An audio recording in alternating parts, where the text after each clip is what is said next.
Oke, baik, selamat siang. Kami di sini akan mempresentasikan hasil review dan analisis jurnal kami. Jurnal pertama, High Performance Data Processing of Distributed Database and Multi-Core Processing Based on PSO. Ringkasan isi jurnal ini membahas peningkatan kinerja pemrosesan basis data terdistribusi pada prosesor multicore dengan algoritma particle sort optimization yang dimodifikasi. Fokus penelitian pada pengurangan kesalahan query dan peningkatan efisien eksekusi pada sistem terdistribusi. Metode pendekatan kuantitatif berbasis pemodelan penjadwalan tugas dengan PSO dan simulasi komparatif.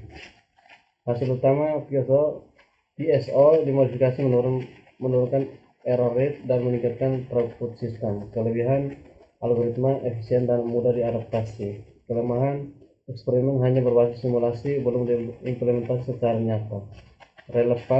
Sangat relevan dengan topik optimasi pemrosesan terdistribusi. Catatan dapat dikembangkan untuk eksperimen multinode data. Jurnal kedua, an efficient brain scheduling framework based on hypergraph. Ringkasan isi jurnal mengusulkan kerangka kerja DHTD berbasis hypergraph untuk mengefisiensi penempatan tugas dan transfer data di pusat data yang tersebar di geografis. Metode model matematis berbasis hypergraph dengan algoritma HTTP dan DHD untuk redistribusi tugas. Hasil utama mengurangi max-span hingga 20,6% dibandingkan algoritma lain. Kelebihan representasi hypergraph realistis, hanya eksperimen kuat. Kelemahan belum diuji pada skenario real time. Relevan tinggi dengan penjadwalan tugas terdistribusi. Catatan potensial untuk pengembangan sistem adaptasi real time. Yang ketiga, hybrid processing system for large scale traffic sensor data. Ringkasan jurnal menggabungkan batch processing dan stream computing untuk pemrosesan data sensor lalu lintas berskala besar. Metode implementasi berbasis PRO dengan partio temporal dan triple line paradigm.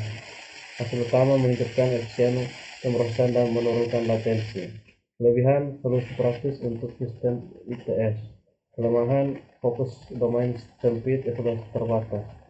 Relevan karena menggabungkan model hybrid terdistribusi. Catatan kelompok dapat diperluas ke framework modern seperti Flink. Yang keempat, evaluation of distribusi data processing framework in hybrid cloud.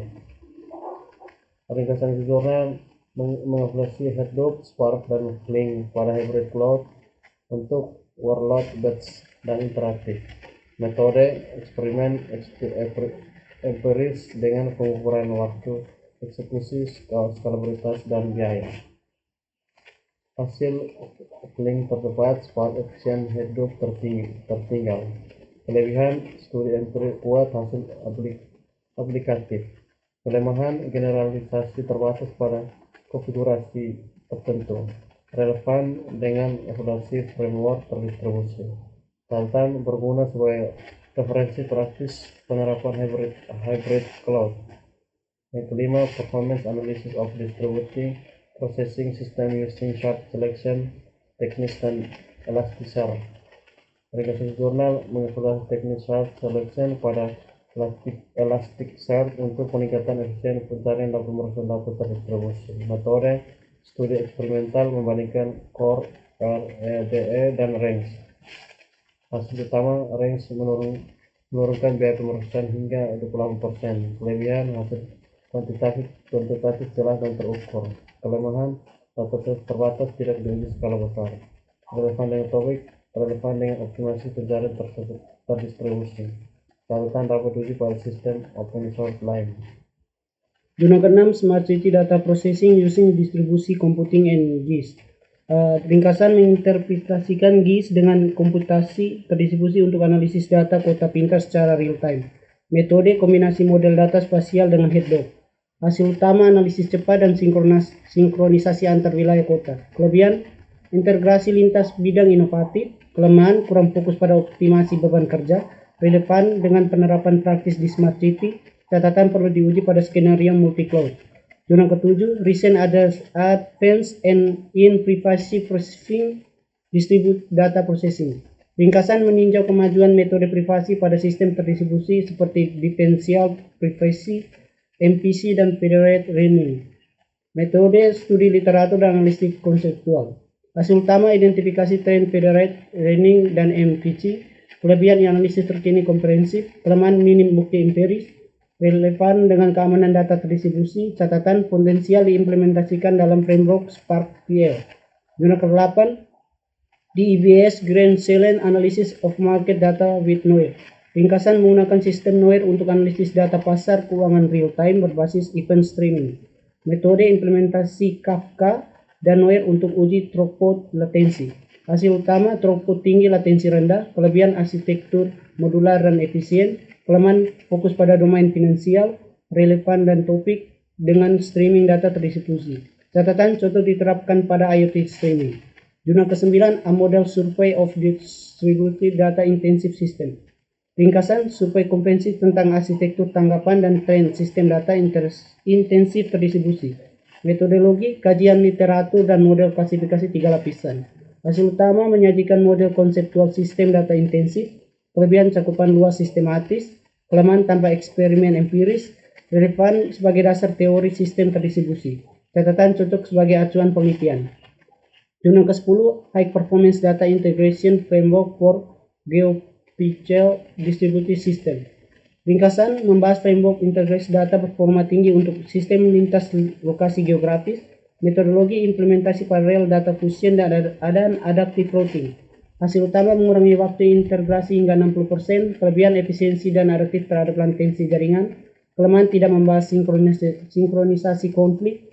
Relevan dengan integrasi data lintas wilayah. Catatan dapat dikombinasikan dengan load balance adaptif.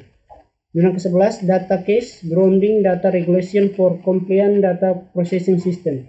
Ringkasan memperkenalkan data case untuk memastikan kepatuhan regulasi data pada sistem terdistribusi. Metodologi pendekatan berbasis rule engine untuk validasi sistem otomatis. Hasil utama meningkatkan efisiensi audit data 35%, kelebihan solusi praktis untuk compliance, kelemahan fokus hukum lebih kuat dibandingkan teknis, relevansi dengan topik relevan untuk data governance dalam sistem terdistribusi. Catatan cocok digabungkan dengan federated system. Zona ke-12, delay resistant geodistribusi analistik. Ringkasan mengusulkan mekanisme geoterdistribusi yang tahan delay antar region. Metodologi modal latensi aware, schedule, dan data. Hasil utama mengurangi waktu respon hingga 40%, kelebihan fokus pada performa real world. Kelemahan tidak bahas aspek keamanan antar wilayah, relevan untuk analisis real time lintas pusat data. Catatan dapat diadaptasi ke konteks multi-cloud. Jurnal ke-13, Distributed and Parallel Processing Framework for Knowledge Graph OLAP. Ringkasannya mengembangkan framework OLAP berbasis graph untuk analisis paralel terdistribusi. Metodologi Partis Graph and Query OLAP paralel menggunakan Spark Graph X. Hasil utama, query analytic 4 kali lebih cepat, kelebihan efisiensi untuk graph besar, kelemahan hanya diuji dalam simulasi, relevan dengan analitik big data berbasis graph. Catatan potensi untuk riset semantik dan AI. Jurnal ke-14, Optimizing Geodistribusi Data Processing with Resource Heterogeneity over the Internet. Ringkasan mengusulkan framework HCMR untuk optimasi pemrosesan data geo terdistribusi dengan heterogeneitas sumber daya. Metodologi, algoritma graph, matching, dan geo supply untuk pemilihan rasio global. Hasil utama, HCMR menurunkan max span hingga 81%. Kelebihan diuji pada testbed nyata, hasil signifikan, kelemahan implementasi kompleks, relevansi dan topik relevan dan matrix geoterdistribusi. Catatan dapat menjadi dasar pipeline lintas data center. Jurnal ke-15, Symbols and Directivity of Joint Key Point in Temporal and Spatial Dimension in Human Force Prediction with GCN Based Model. Ringkasan menggunakan GCN berbasis spasial temporal untuk prediksi pose manusia dengan fitur arah yang simbolik. Metodologi model ST-GCN dengan agensi metrik ruang waktu. Hasil utama, akurasi meningkat 8% dibandingkan baseline. Kelebihan menunjukkan kekuatan arsitektur GCN. Kelemahan, tidak fokus pada data terdistribusi langsung. Relevan secara metodologi karena paralelisme data spasial. Catatan dapat menginspirasi analisis graf terdistribusi. Sekian presentasi dari hasil jurnal kami. Terima kasih.